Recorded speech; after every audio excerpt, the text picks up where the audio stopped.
기도는 정말 움직일 수 없는 증거를 손에 쥐었습니다. 누가 그렇게 응답을 강하게 받을 수 있겠어요? 마지막으로 양털 시험을 2번씩이나 하나님께 청했는데도 불구하고 하나님은 거절하지 않으시고 그것마저도 다 응답해 주셨습니다. 얼마나 사기가 충천했을까요? 그러나 전장이라고 하는 현장에 와보면 어떻습니까? 현실이 바뀌었습니까? 그대로죠. 그렇습니다. 우리가 아리 성령 충만해서 우리가 세상 한가운데로 나가도 세상은 변하지 않았습니다. 세상은 어쩌면 더욱 적대적일 것입니다. 지금 눈앞에 펼쳐진 병력은 13만 명이 넘습니다. 미디안과 아말렉을 주축으로 한 연합군의 숫자는 가히 모래떼와도 같은 사람들을 눈앞에 두고 그걸 보는 순간 이렇게 정신이 아득하겠죠. 그런 현실 앞에 다시 맞닥뜨려야 한다는 것입니다. 저와 여러분들이 아무리 신앙이 하늘을 찌를 듯 하더라도 현실에 맞닥뜨리면은 현실은 요동치지 않는 것처럼 하나도 변하지 않고 우리를 압박해 들어올 것입니다. 이때 과연 어떻게 해야 되나? 어떻게 우리는 이 현실에 맞닥뜨려야 되나? 오늘 그 얘기를 하고 있는 것이죠. 먼저 1절입니다. 여룹바알이라 하는 기드온과 그를 따르는 모든 백성이 일찍이 일어나 하롯셈 곁에 진을 쳤고 미디안의 진영은 그들의 북쪽이요 모래산 앞 골짜기에 있었더라. 여룹바알이라 하는 기드온. 여룹바알은 바알을 이렇게 추종하는 우상 숭배자들이 바알 산당을 부순 기드온에게 붙여준 이름이에요. 바알과 싸우는 자다. 그렇습니다. 기드온 앞에 붙은 이 여룹바알이라고 하는 이 한마디가 이 전쟁의 성격을 규정하는 말이에요. 기드온은 바알과 싸우기 위해서 하나님께서 부르신 사람입니다. 기드온은 하나님께서 바알을 회파하기 위하여 세우신 지도자입니다. 그의 소명은 바알을 싸우는 거예요. 그래서 그를 불러서 그에게 바알 산당을 다 부숴라. 아세라 목상을 다 찍어버려라. 그 찍은 나무를 가지고 번제를 드려라. 이게 첫 번째 미션 아니었습니까? 그래서 바알을 다 부수고 그렇게 했더니 어떤 결과가 나타났습니까? 성읍 사람들이 모두 달려와서 기드온 죽여라, 기드온 내놓아라, 이런 끔찍한 사태를 맞았죠. 다행히 기드온의 아버지 요아스가 바알이 신이라면 내버려둬라, 혼자서 싸우게 내버려둬라, 신이라면 자기 이게 목숨은 자기가 지켜야지 뭐. 그렇게 변화하는 바람에 사실은 기드온이 이렇게 나올 수 있었던 것이죠. 그렇습니다. 이 전쟁이 여룹바알에게 맡겨졌다는 것은 이 전쟁이 바알과의 싸움이라는 것입니다. 이 전쟁은 우상 숭배자들과의 싸움이라는 것입니다. 비록 이 전쟁은 미디안 연합군이라고 하는 현실적인 적들이지만 그러나 그들의 배후에는 누굽니까? 바로 바알이 도사리고 있다는 것입니다. 바알이 두렵게 만들고 하기 위해서 이 전쟁을 일으켰다는 것입니다. 따라서 이 전쟁은 하나님이 기드온을 통해서 싸우시고자 하는 영적 전쟁이라는 것을 우리는 잊어서는 안 됩니다. 우리가 세상에서 맞닥뜨리는 갈등, 세상에서 싸워야 하는 싸움, 이 싸움의 본질을 우리가 잊어버리면, 본질을 놓치면 우리는 그 전쟁의 성격과는 아무런 상관이 없는 싸움을 싸우게 되는 것이죠.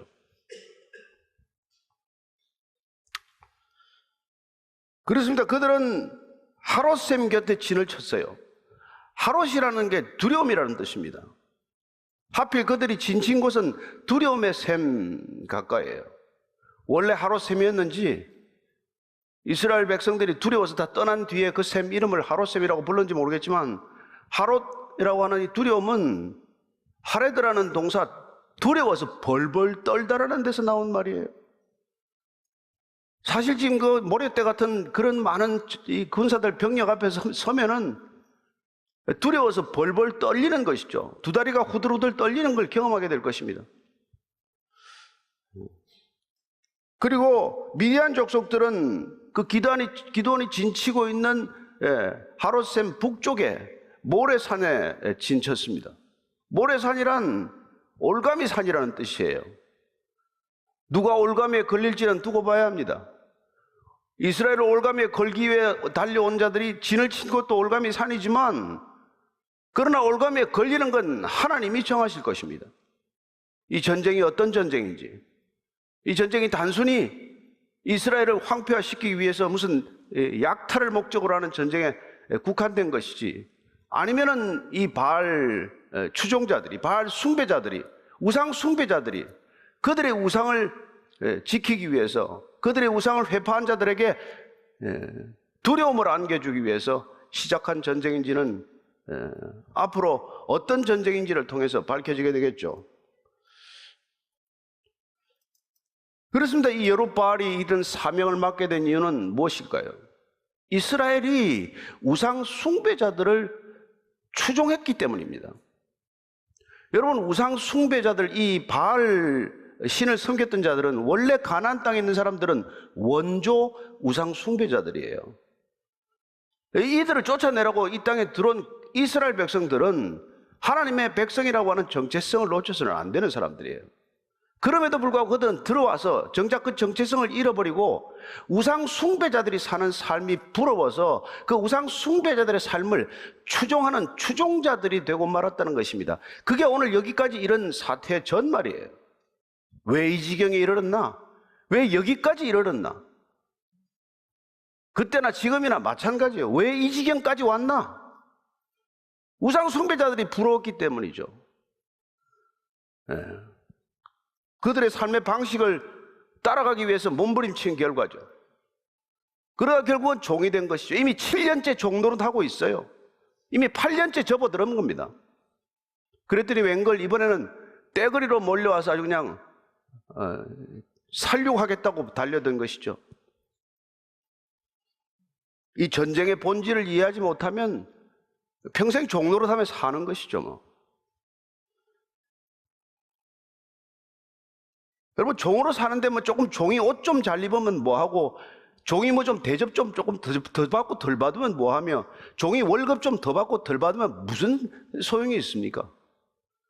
그런 삶의 방식을 이스라엘 백성들이 뒤쫓아갔기 때문에 우상숭배 원조들을 쫓아간 추종자들의 삶을 스스로 선택했기 때문에 여기까지 내몰린 것이란 말이죠.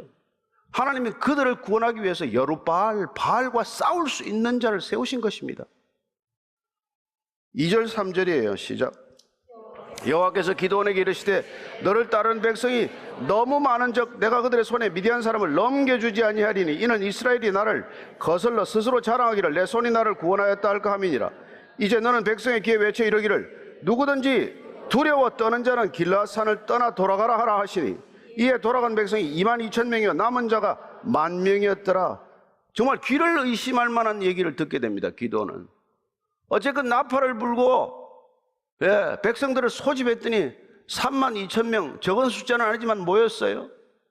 그러나 13만 5천에 비하면 턱없이 부족한 숫자 아닙니까? 고대 전쟁은 숫자의 전쟁이에요. 어쨌건 병력이 많아야 승산이 있는 것 아니겠어요? 근데 그 숫자가 지금 4분의 1에 미치지 못하니 무슨 싸움에 대한 그런 용기가 솟겠어요. 그런데 하나님은 귀에다 대고 뭐라고 말씀하십니까? 야, 이 숫자 많다. 이 숫자로 싸웠다가 이기게 되면 너희들이 내 힘으로 이겼다고 자랑할 것 아니냐? 그러니 두려워하는 자들, 두려워서 벌벌 떠는 자들은 그냥 집으로 돌려보내라. 그런 말을 듣게 됩니다. 하롯셈 곁에서 이 문제를 해결하지 않으면 전쟁은 시작되지 않는다. 그렇습니다. 전쟁의 첫 번째 싸움은 두려움과의 싸움입니다. 적과의 싸움보다도 먼저 싸워야 할 싸움은 두려움과 맞서는 것이고 두려움을 이겨야 하는 것입니다. 두려움을 이기지 않고 무슨 전쟁을 치르겠습니까? 그러나 지금 이 백성들 32,000은 너무 많다. 그리고 너무나 많은 사람들이 벌벌 떤다. 벌벌 떠는 것도 이해가 돼요. 이 사람들은 전투 병력이 아니지 않습니까? 기드온이 무슨 전쟁 영웅입니까? 전쟁터를 경험한 그런 역전의 용사입니까? 그도 또한 농부 아니었습니까? 지금 온 사람들도 다 농부들이에요. 여러분, 농민병과 전투가 이게 뭐예요? 직업이나 마찬가지 전투병과는 싸움이 이게 되지 않는 싸움 아니겠어요? 싸우나 마나한 싸움 아닙니까? 그러니 막상 그 앞에 서면은 누가 무슨 결기를 가지고 거기에 서 있을 수 있겠어요? 다리가 후들후들 떨리는 게 당연한 일이죠. 그래서 돌아가라. 그런 사람들 두렵거든. 두려워서 다리가 떨리거든. 집으로 돌아가라. 아니 이 한마디 했더니 22,000명이 돌아갑니다. 32,000 중에서 22,000명 3분의 2가 다 돌아가요. 무슨 싸움이 되겠습니까? 나는 뭐 아무리 생각해봐도 여기서 죽고 싶지는 않다. 내 가족들을 생각하고 그 가족들 남겨두고 내가 어떻게 죽나? 이런 생각이 들었겠죠. 아니 싸우다가 팔다리라도 이러면 평생 불구자인데 내가 어떻게 사나? 그랬겠죠. 아니 전쟁이 지면 포로로 끌려갈 텐데 그런 수모를 일생 어떻게 겪나? 얼마나 두렵겠어요. 두려움 이해할 만합니다. 두려움 정상적이에요. 그럼 남은 10,000명은 뭡니까? 그런 두려움이 없어서 남았습니까? 왜 10,000명은 남고 22,000명은 돌아갑니까? 10,000명은 무엇 때문에 지금 여전히 두려움 가운데서도 남아있는 겁니까? 그게 여러분 믿음이 두려움을 이기는 자들이라는 것입니다. 믿음이란 감정을 이기는 능력이에요. 믿음은 내 마음과 생각을 이기는 능력입니다. 나는 그런 생각이 들지 않지만, 나는 그런 마음을 도저히 먹을 길이 없지만 말씀이 그렇게 규정하기 때문에 그 말씀이 내 생각보다 앞서는 게 믿음이에요. 적어도 하나님께서 이 백성들을 출애굽시키신 것 확실하고, 적어도 광야 40년 동안 굶겨 죽이지 않고 여기까지 인도하신 것 사실이고, 그리고 가나안 땅을 이 백성들에게 주겠다고 여기 들어오게 하신 것 다 사실이니 그분을 믿는 게 너무나 당연한 일이죠. 그리고 이스라엘 백성들에게 지금 미디안 족속들을 기드온의 손에 붙이겠다고 한 말씀을 전해 듣고 그 말씀을 믿은 것입니다. 현실은 손에 붙이기는커녕 한순간에 그냥 패배하고 말 그런 전력이지만, 무기 하나 변변히 가진 자가 없고 싸움 제대로 해본 자가 없고 그런 자들이 싸움이 직업인 사람들과 무슨 싸움이 되겠냔 말이에요. 그러니까 현실 앞에서는 아무것도 생각이 나지 않을 정도로 두려움에 떨릴 수 있는 것도 뭐 당연한 일이죠. 그러나 하나님께서는 두려워 떠는 자들은 돌아가라는 거예요. 남은 자들로 얼마든지 하나님께서는 싸우겠다는 겁니다. 자, 4절입니다. 시작. 여호와께서도 기드온에게 이르시되 백성이 아직도 많으니 그들을 인도하여 물가로 내려가라. 거기서 내가 너를 위하여 그들을 시험하리라. 내가 누구를 가리켜 내게 이르기를 이 사람이 너와 함께 가리라면 그는 너와 함께 갈 것이요, 내가 누구를 가리켜 내게 이르기를 이 사람은 너와 함께 가지 말 것이니라 하면 그는 가지 말 것이니라 하신지라.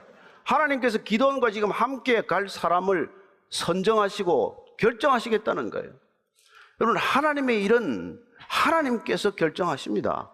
하나님의 일에 대한 사명은 하나님의 사람에게 맡겨서 일이 시작이 되는 것입니다. 그리고 하나님께서는 그 사람에게 동역할, 미션과 함께 동역할 사람을 반드시 붙여주는 것입니다. 그렇습니다. 하나님이 보내는 사람과 하나님의 일이 시작이 되고 하나님이 보내는 사람들과 함께 그 일을 마치게 됩니다. 내 생각으로 내 보기에 좋은 사람들과 시작했다가는 중간에 끝내 그 일을 그르치거나 그 일은 결과가 기대에 미치지 못하는 일을 경험하지 않습니까? 여러분, 내 코드에 맞는 사람하고 일해 보십시오. 처음에 좋지요. 갈수록 여러분 어떤 일이 일어납니까? 예? 여러분, 뭐 숱한 영화 주제가 그거 아닙니까? 처음에 은행 털 때는 다 한마음이에요. 예? 한 뜻으로 텁니다. 모든 머리를 짜내서 한번 털지만 일단 은행을 털고 나면 다 쪼개지는 것이죠. 예. 그렇습니다. 하나님의 일이 아니면, 하나님의 사람이 아니면 끝에 가서 꼭 안 좋게 헤어질 일이 반드시 생긴다는 겁니다. 그러나 하나님의 일을 하다가 하나님의 사람이 만나는 것도 헤어지는 것도 하나님 안에서 만나고 헤어지면, 여러분, 헤어지는 것도 상처가 아니고 다시 만나도 부담이 아닙니다.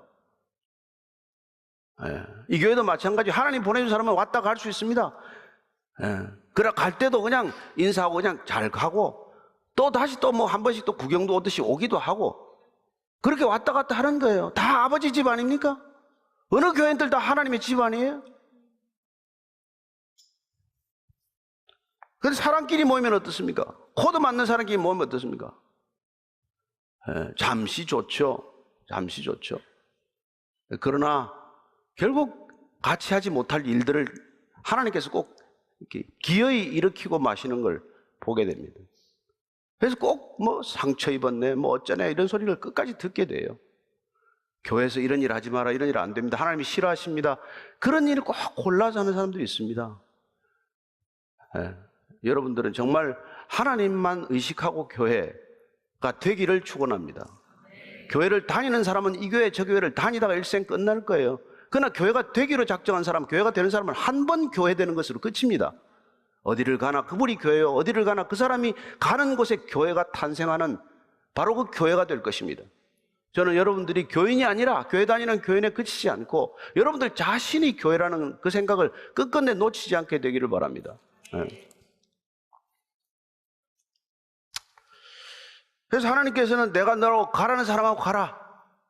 내가 너하고 붙여줄 텐데 그 사람들하고 일을 하라는 거예요. 그래서 물가로 데리고 가서 물 마시는 걸 한번 테스트를 하시겠다고 하는 겁니다. 그래서 어떻게 물을 마시는지 한번 보십시다. 근데 물가로 내려가라.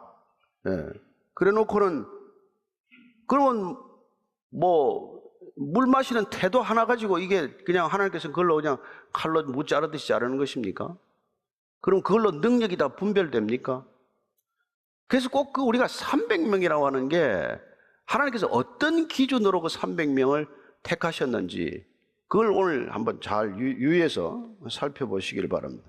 5절 6절이에요. 시작. 이에 백성을 인도하여 물가에 내려가매 여호와께서 기드온에게 이르시되 누구든지 개가 핥는 것 같이 혀로 물을 핥는 자들을 너는 따로 세우고 또 누구든지 무릎을 꿇고 마시는 자들도 그와 같이 하라 하시더니 손으로 움켜 입에 대고 핥는 자의 수는 300명이요 그 외 백성은 다 무릎을 꿇고 물을 마신지라.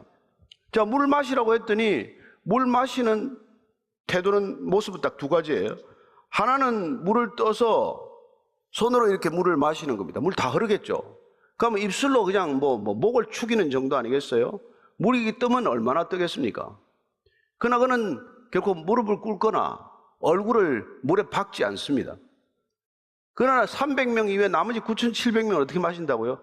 그냥 텁석 무릎을 꿇고 얼굴을 물에 박고 벌컥벌컥 물을 마시는 것이죠. 여러분 얼마나 거기가 더운지 모릅니다. 물가를 풀어놓으면 그냥 물에 뛰어들고 싶을 지경이겠죠. 그래서 물을 그렇게 실컷 벌컥벌컥 마시는 사람들은 따로 세우고 물을 조금씩 떠서 개가 물을 핥듯이 핥아 먹는 사람들을 따로 세우라는 거예요. 300명 따로 세우라는 겁니다.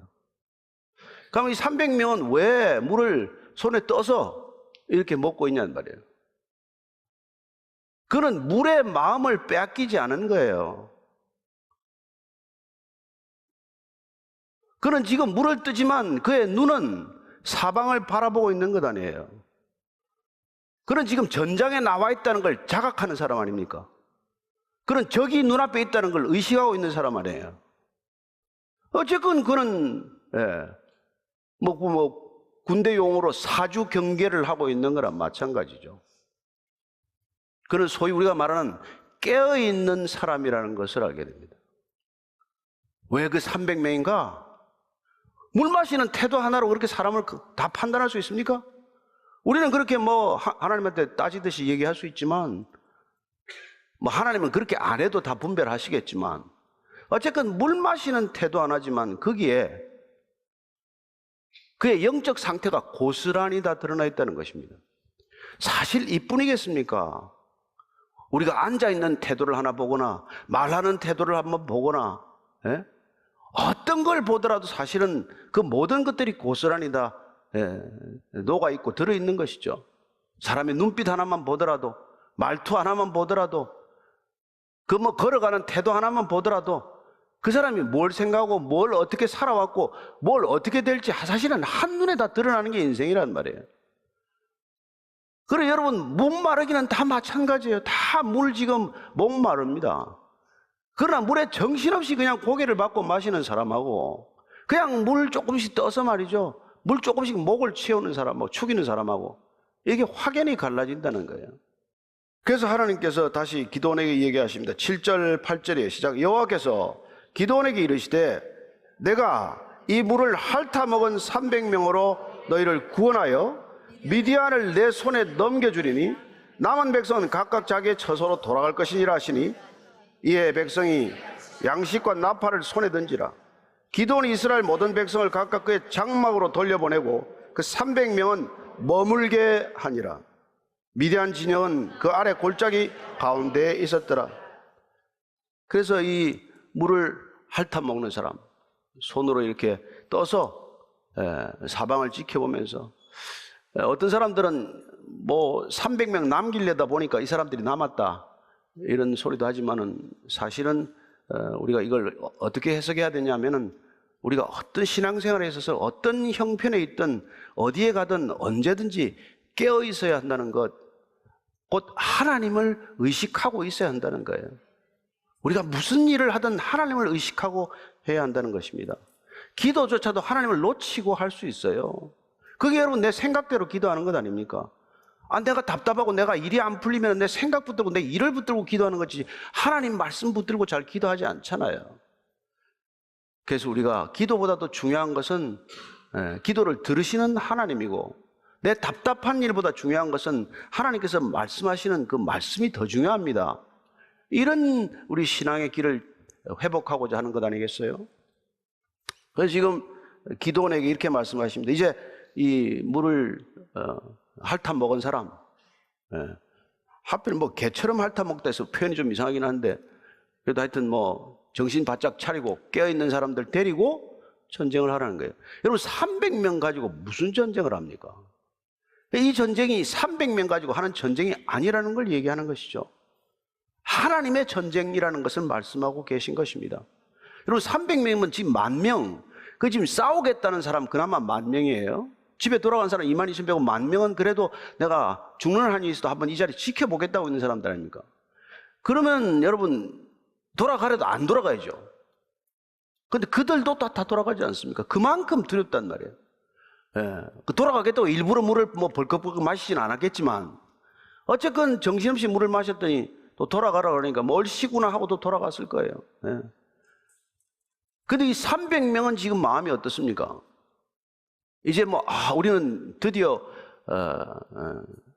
고르고 골라서 또 뽑고 또 뽑힌 최정예 부대구나, 이런 생각이 들었을 것 같습니까? 그냥 마실 걸. 이런 생각이 왜 안 들었겠어요, 그 사람들도? 그냥 물을 벌컥벌컥 마실 걸 괜히 그러면 손으로 떠서 마시다, 이게 뭐야 이게? 그래서 지금 이 사람들도 여러분 지금 뭐 그냥 용기 100배 뭐 사기 충천이 아니에요. 이 사람도 마치 무슨 제비 잘못 뻗은 사람 심정이 된 사람도 있을 것이고, 그리고 뭐 그 중에서는 정말 이젠 내가 목숨을 기어이 던지리라 이런 사람도 있겠지만은, 여러분 300명이 다 지금 뭐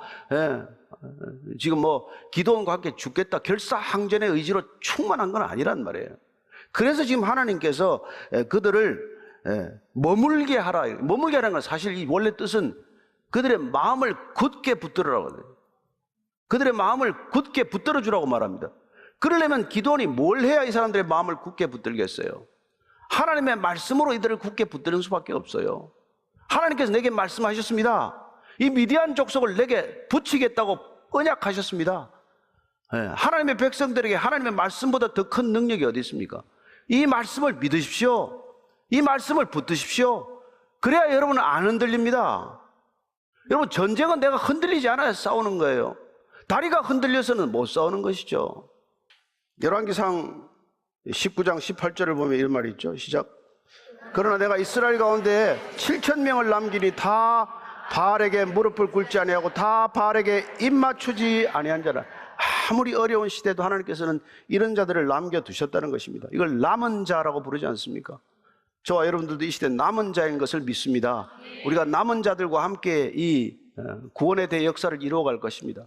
하나님께서는 이 역사를 멈춘 적도 없고 포기한 적도 없으십니다. 아무리 어렵고 힘들더라도 하나님께서는 믿음의 사람들의 명맥을 끊지 않으셨고, 이 남은 자들의 숫자가 아무리 소수라고 할지라도 그 일을 끝끝내 이루어 가신다는 것을 약속하셨습니다. 그게 하나님의 약속이에요. 저는 여러분들이 그런 약속을 붙들고 함께 나아갈 수 있게 되기를 바랍니다. 마태복음 28장 20절입니다. 시작. 내가 너희에게 분부한 모든 것을 가르쳐 지키게 하라. 볼지어다 내가 세상 끝날까지 너희와 항상 함께 있으리라. 여러분, 하나님과 함께 있으면 안전한 길이라고 믿으십시오. 하나님과 함께 하면 결코 승리할 수 없는 길이 없다는 것을 믿고 나아가시게 되기를 바랍니다. 하나님께서 함께 하시겠다는 이 약속 하나면 충분합니다. 하나님이 함께 계시면 저는 두렵지 않습니다. 하나님이 함께라면 이 모든 어려움도 금방 지나갈 것을 믿습니다. 이게 우리의 믿음의 고백이어야 한다는 것이죠. 그럴 때 우리는 어떤 마음가짐을 가져야 됩니까? 주님께서 그렇게 할 때, 그때 주님께서는 이런 결단을 요구하고 계신 것이죠. 그게 요한복음 12장 24절 말씀입니다. 시작. 내가 진실로 진실로 너에게 이르노니 한 알의 밀이 땅에 떨어져 죽지 아니하면 한 알 그대로 있고 죽으면 많은 열매를 맺느니라. 아멘. 네, 하나님께서는 우리가 살겠다고 따르는 것이 아니라 죽겠다고 따르면, 나를 부인하면, 십자가를 지고 따르면, 주님의 말씀에 족하다는 믿음을 고백하면, 그러면 하나님께서 일하신다는 것을 약속해 주셨습니다. 하나님이 어떻게 일하시는 것을 보고자 합니까? 올해 하나님이 어떻게 일하시는 걸 저와 여러분들이 증언하고 싶습니까? 우리가 밀알이 되어 죽는 것, 죽지 않으면 한 알 그대로 있고 죽으면 많은 열매를 맺는다는 말씀을 믿고 내가 날마다 죽는 길을 가시기를 축원합니다. 십자가 아래서 왜 예배드립니까? 왜 십자가를 걸고 다닙니까? 왜 십자가여야만 합니까? 우리가 죽어야 하나님이 일하시기 때문입니다. 가장 큰 걸림돌은 저와 여러분 자신이라는 것을 기억하십시오. 우리의 두려움, 우리의 가지고 있는 기존의 생각들, 우리의 경험들, 이 모든 것들이 하나님이 일하는 것을 막아서는 통로라는 것을, 막아서는 장애물이라는 것을 기억하십시오. 다 내려놓고 주님 앞에 정말 온전히 순종하겠다는 마음, 그 마음이면 충분합니다. 믿음이면 충분합니다. 그 말씀이면 충분합니다. 오늘 저와 여러분들이 그 말씀을 받는 시간이 되기를 바라고, 그 말씀을 붙들고 이 남은 여정 끝까지 완주하겠다는 굳은 결의로 이 예배 장소를 떠나게 되기를 축원합니다. GOD Good TV